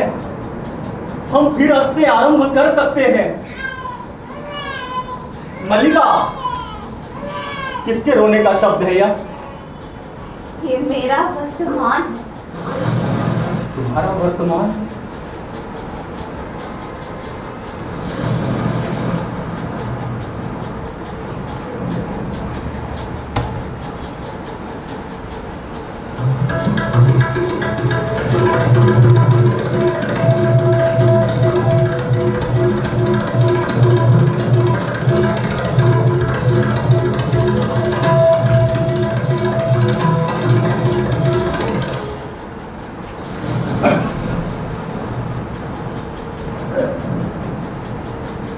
भीगे दिनों में फिसल कर गिरे और गिरे खाई में। कितनी बार कहा है भैया बिलो, बहुत ऊंचे मत चढ़ा करो, परंतु भैया बिलो क्यों मारने लगे? पहले आए तो द्वार बंद, लौट कर गए तो फिसल गए, फिर आए तो द्वार बंद, फिर लौट कर जाते तो क्या होता? आज का दिन ही ऐसा है कि समझ में नहीं आ रहा।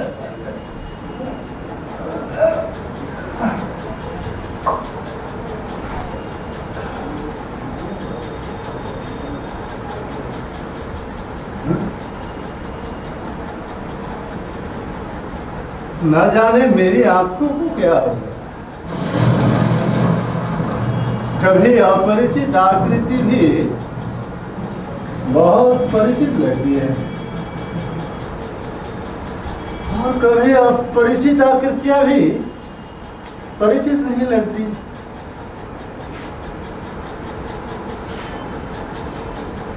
अब ये इतनी परिचित आकृति है और मैं इसे जान ही नहीं रहा। क्यों बंधु, तुम मुझे पहचानते हो? आकृति बहुत बदल गई है, परंतु व्यक्ति आज भी वही हो।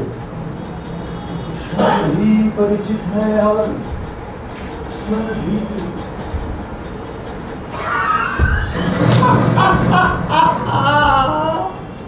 तो तुम हो गिरने और चोट खाने का सारा तो शुरू हो गया।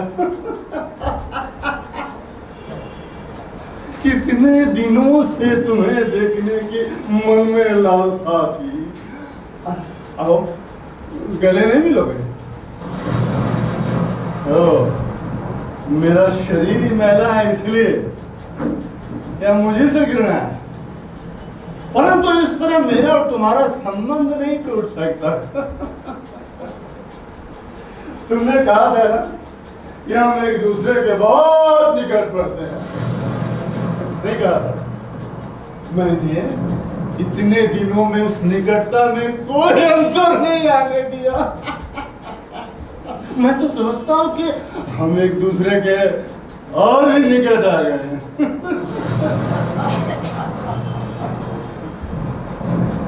क्यों मल्लिका, तुम आज स्तंभित सी क्यों खड़ी हो? विलोम अब इस घर में अयाचित अतिथि नहीं है, अब तो वो अधिकार से आता है।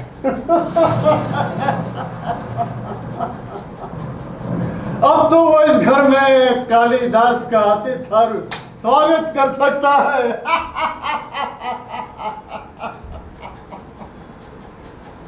तुम कहोगे कितनी विचित्र बात है कि तब भी हमारी भेंट यही हुई थी और आज भी यही हो रही है।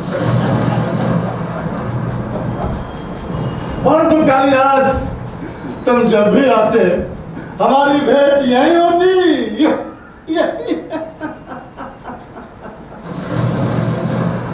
सुनो, तुमने कालिदास के आतिथ्य का उपक्रम नहीं किया? कोई अतिथि वर्षों बाद घर पे आया और उसका आतिथ्य न हो? जानती हो कालिदास को इस प्रदेश के हरिण शावकों का कितना मोह है? एक अभिशापक इस घर में भी है। तुमने मल्लिका के बच्ची को नहीं देखा? उसकी आंखें किसी अभिशापक से कम सुंदर नहीं है। जानते हो अभिशापक क्या कहता है? कहता है कि अरे विलो, तुम नहीं चाहती कि कालिदास ये जाने कि अभिशापक क्या कहता है, परंतु उसके बात पर मुझे विश्वास नहीं होता है। इसलिए मैं स्वयं कहता हूं कि कालिदास की ये देखकर बता दे कि बच्ची की आंखें सचमुच विलोम से मिलती है या। चलो चलो कालिदास, देख लो। यहाँ से चले जाओ विलोम। चला जाओ इस घर से या ग्राम प्रांत से? सुना है शासन बहुत बड़ी होता है, प्रभुता में बहुत सामर्थ्य होती है। मैं कह रहा हूँ इस समय यहाँ से चले जाओ। इसलिए कि तुम लौट कर आए हो, इसलिए कि वर्षों से कोई भी तुम्हें तुम्हें आज अपनी प्रतीत होने लगी है, इसलिए कि तुम जहां अपने को देखना चाहते थे नहीं देख पा रहे हो।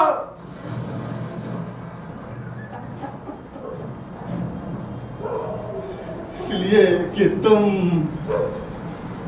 सपने को अपने को वहीं देखना चाहते थे जहां देखना चाहते थे, परंतु समय निर्दय नहीं है। वो धूप और नैवेद्य लिए घर की दहलीज पर रुका नहीं रहा, उसने औरों को भी अधिकार दिए हैं, निर्माण किया है। तुम्हें उसके निर्माण से वितृष्णा होती है, क्योंकि तुम अपने को जहां देखना चाहते थे आज नहीं देख पा रहे। तुम चाहते हो मैं इस समय यहां से चला जाऊं, मैं चला जाता हूं, लेकिन इसलिए नहीं कि तुम आदेश देते हो, बल्कि इसलिए कि तुम आज यहां एक अतिथि हो। और अतिथि के मान का सम्मान तो होना ही चाहिए। देखना मालिके, आतिथ्य में कोई कमी न रहे। जाने एक अतिथि वर्षों बाद आया, फिर कभी आए ना आए।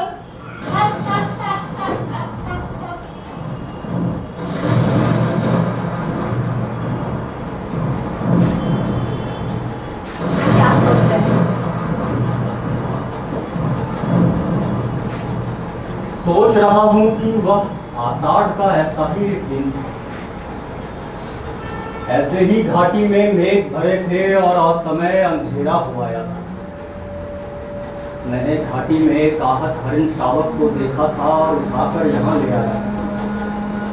तुमने उसका उपचार किया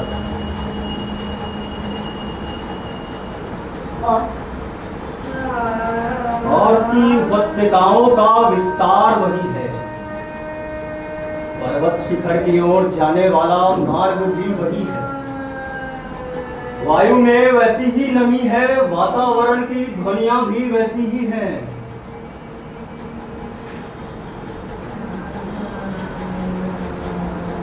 और भी तो कुछ सोच रहे हो? और कि वही चेतना है जिसमें कंपन होता है, वही हृदय है जिसमें आवेश जागता है, परंतु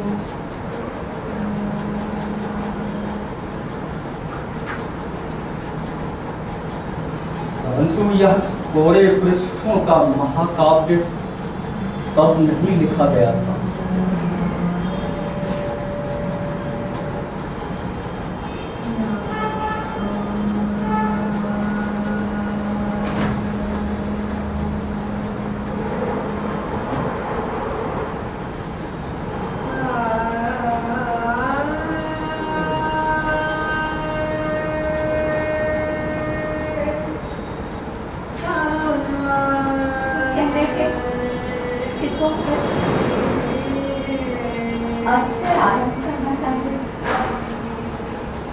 मैंने कहा था कि मैं अब से आरंभ करना चाहता हूँ। संभवतः इच्छा का समय के साथ द्वंद्व था, परंतु देख रहा हूं कि समय अधिक शक्तिशाली है, क्योंकि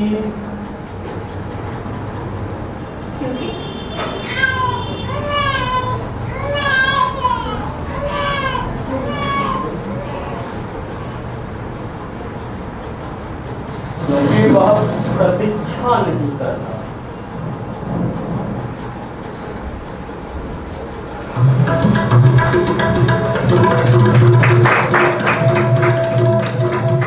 कालिदास,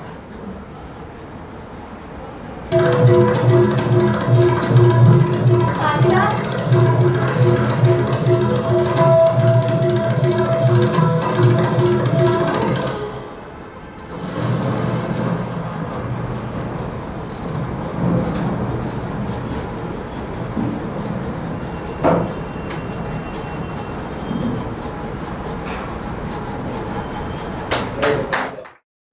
पात्रों से परिचय में सबसे पहले बुलाना चाहूँगा अंबिका, सबसे वरिष्ठ इसमें अंबिका की भूमिका में लाडली राय। लाडली राय अभिनेत्री है, लगातार काम कर रही है पटना में, परिचय की मोहताज नहीं है।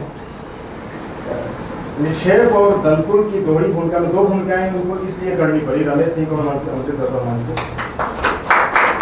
क्योंकि एक भूमिका करने वाले थे शशि सुमन जी, उनकी पत्नी की अचानक तबीयत खराब हो गई, तो 2 भूमिकाओं को करना पड़ा। हमें show must go on show का अनाउंसमेंट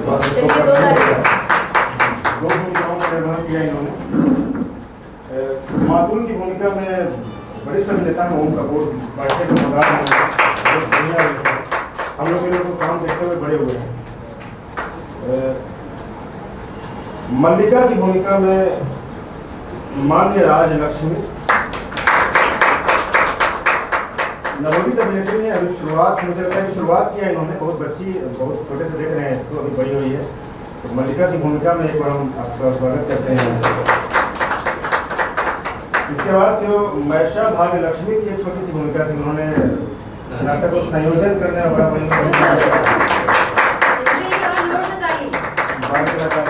इससे पहले भी अपने कर चुकी है गार्ड साहब में शायद मणिकांत जी ने गार्ड साहब इससे पहले किया था यहाँ पे, वैसा उसमें इसने भी भूमिका की थी, अभी मुझे याद है। हाँ, इसके बाद फिर मैं बुलाना चाहूँगा इस नाटक के जो परिकल्पक हैं, निर्देशक हैं, और इस नाटक में जो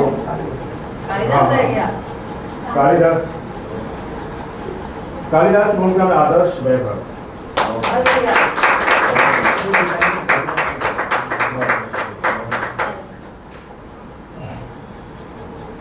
और इस नाटक में विनोद की भूमिका और परिकल्पक निर्देशक मणिकांत चौधरी।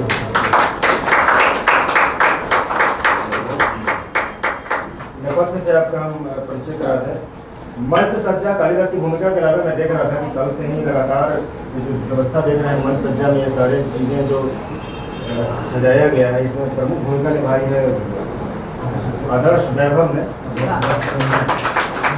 और रंजन ठाकुर है तो मंच पर रंजन ठाकुर आ जाइए मंच पे आके। इन दोनों ने कल से मैं देख रहा हूँ कि दिल से परेशान है, ये पूरा ये व्यवस्था बनाने में, यहाँ पर भी एक रूप दिया जा सके इसे। फिर पोस्टर डिजाइन, इस नाटक का जो पब्लिसिटी के लिए पोस्टर डिजाइन किया है और जो प्रकाश परिकल्पना जो देख रहे हैं, जो भी हमारी व्यवस्था प्रकाश की है, जो प्रभाव डालने की कोशिश की, तो राजवीर गुंजन अभिनेता है, लेकिन अभिनेता रंगमंच ही एक ऐसा माध्यम है जहाँ अभिनेता नेपथ्य के सारे कामों में निपुण होते हैं। राजवीर गुंजन। प्रॉपर्टी शशि सुमन, अगर है तो आप आ जाइए मंच पे। शशि सुमन। वस्त्र विन्यास रमेश सिंह का किया हुआ है, जो वस्त्र विन्यास में देख रहे हैं। रूप सज्जा अंजू कुमारी, वही बहुत लोकप्रिय आ जाइए मंच में। लगातार काम कर रही है, दूसरे से भी लगातार काम कर रही है। बचनवा सीरियल में मुझे सजाया था इन्होंने, मुझे याद है। अब लगातार फिल्मों में भी कर रहे हैं। अंजू कुमारी, एक बार ताली बजाएंगे आपको। ये इनका सहयोग मनोज जी ने किया, अभी मंच में आ जाइए मनोज जी, अभी आ जाइए।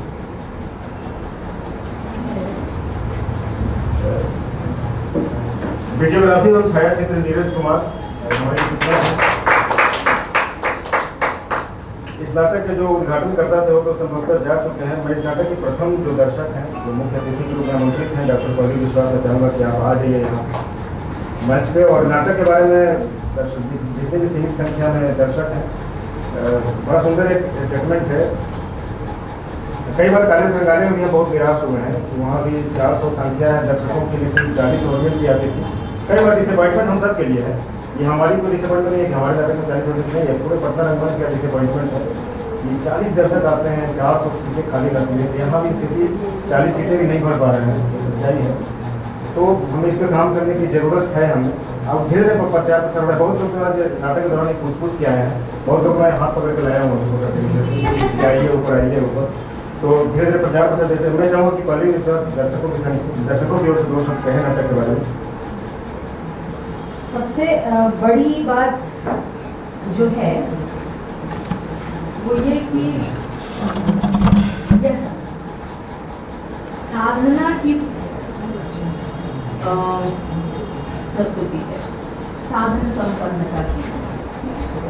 तो साधना जहाँ कहीं भी है वहाँ साधनों के लिए रुकने का तो कोई अवकाश है ही नहीं। तो उस हिसाब से अगर मैं राम की शक्ति पूजा से अगर मैं बात करना चाहूँ तो राम और रावण की जो लड़ाई थी ना, ये संभवतः बिल्कुल उसी जैसी चीज़ है। तो हम राम की शक्ति पूजा कर रहे हैं और उस व्याज से मृत्युंजय जो कि मेरे शिष्यवत हैं, पुत्रवत हैं, उनका यह जो प्रयास है, इस प्रयास में किंचित रूप से भी आपको यह मतलब बार बार जहन में लाने की भी ज़रूरत नहीं है कि ये बहुत छोटा है, बहुत छोटा है। नहीं, ये बिल्कुल सही है, क्योंकि जो हम दिखाना चाह रहे हैं वो हम दिखा पा रहे हैं। अगर यहाँ पर मान्या जिस क्राफ्ट में काम करते हुए बिना ग्लिसरीन के अपना फुल 100% दे पा रही हैं, आई कांटेक्ट बनाकर, है ना, तो मुझे लगता है ये बिल्कुल भी मतलब बल्कि ये एक नया फ्लेवर है, एक नई सुविधा है जहां हम आंखों में आंखें डालकर बात कर पा रहे हैं। तो हम दर्शकों के लिए कहीं ना कहीं ठीक है, इमेजिनरी लाइन होती है जिसको मैं फॉलो करना होता है, दैट इज डिफरेंट, लेकिन उस इमेजिनरी लाइन के अलावे जो एक वॉर्म को हम फील करते हैं ऑडियंस के साथ रह के, तो उसको फील करके कहीं ज़्यादा और बढ़िया प्रयास हम लोग कर सकते हैं। और उस दिशा में आपका बहुत बहुत अभिनंदन। मणिकांत जी हमेशा कैमरे के पीछे रहे हैं, कैमरे के सामने आप इतने शानदार हैं अभिनय के माध्यम से। ये मेरे लिए पहला एक्सपोजर है नाटक में, मैं आपका नाटक पहली बार मैं देखने आई हूँ, तो इसके लिए मैं अलग से आपके लिए ताली बजा रही हूँ। और बाकी आपका वीडियो वहाँ बना है अलग से, मेरे आर्काइव के लिए बना है और सबने बहुत अच्छा, ये इसका नाम अब लाडली रॉय नहीं है, लाउडली रॉय है। बहुत बढ़िया, बहुत अच्छा लगा। और आपका तो कहना ही नहीं है, आप आए और स्टेज पे लगा जैसे कि अलग से कुछ फायर वर्क हो गया, ये बहुत बढ़िया लगा ओम प्रभु सर का। मैं दूसरे में कहना चाहूँगा, मेरे इस चित्र को भावने में मणिकांत जी का बहुत योगदान है, मैंने वही किया है जो इनकी परिकल्पना थी। बहुत बढ़िया। और सच्चे अर्थों में एक एक्टर, वही एक्टर सबसे अच्छा है जो डायरेक्टर्स एक्टर हो।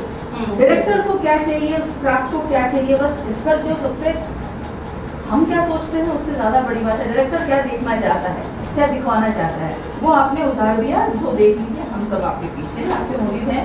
और कालिदास जी आप बहुत अच्छे लगे, जब आपने चुटिया बना रखी थी आप तब भी बढ़िया लग रहे थे, आपका वो कैशोर्य झलक रहा था।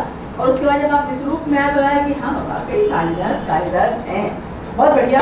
और आपका वो व्रण दिखाने आए थे, वो झगड़ा बहुत बढ़िया एकदम। और तुम आगे जो फटाक से सुनो देखो, तुम अपना दो टेडी तुम दीदी को दी हो, इस नाटक में दी हो, ये हमको पता है, तो इसके लिए जबरदस्त ताली बजनी चाहिए। तो वो किरण वाला टेडी भी इन्हीं का था, बाघ वाला बेबी वाला टेडी भी इन्हीं का था, और दोनों बार प्रॉप संभालने यही आई, अगली बार कोई देंगे।